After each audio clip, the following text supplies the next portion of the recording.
verdade, a expansão do Islã, a gente tem que pensar o seguinte: a partir da morte do Maomé, vão existir disputas entre esses grupos para saber quem seria a próxima liderança. Então, o primeiro califado, né, a primeira liderança é Maomé.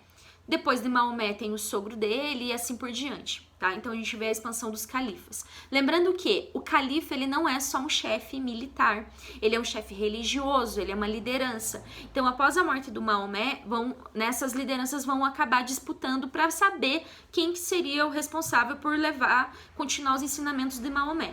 Dentro desse contexto, né, vão se organizar, né, momentos de expansão. Então, um dos preceitos básicos do islamismo é levar a cultura islâmica para outros povos. Então, os muçulmanos começam a levar o islamismo para outros lugares. Então, por onde começa a expansão do Islã?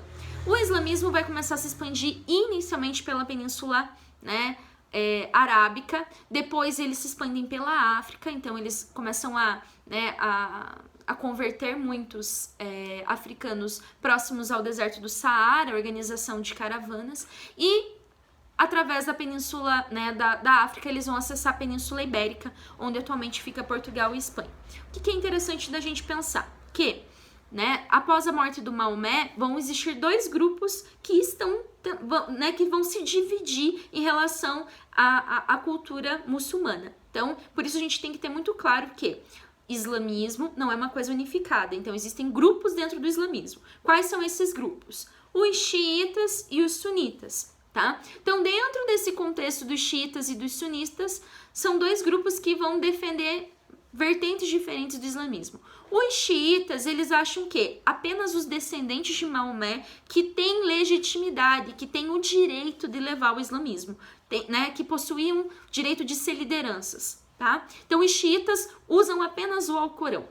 Os sunitas são povos, né, dentro do islamismo que vão defender, além do uso do Alcorão, o uso de um outro livro que se chama Sunna. É onde é uma espécie de biografia do profeta Maomé, onde vai contar um pouquinho da vida dele. Tá? Então, eles defendem também a leitura da Sunna. Por isso, a palavra sunitas vem de Sunna, que seria um outro livro sagrado. Tá? Então, esses dois grupos começam a disputar e começam a ter visões diferentes do islamismo. Tá? O que é importante pensar? Que o islamismo ele é uma cultura que unifica a cultura árabe. Então, através da religião, nós vamos pensar que a Península Arábica ela vai se organizar de uma forma cultural. Então, quais são os elementos, né? Seja na alimentação, seja no idioma e também através do islamismo, tá?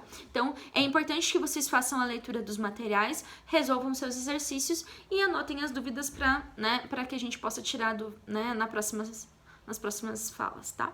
Um beijinho para vocês, bons estudos!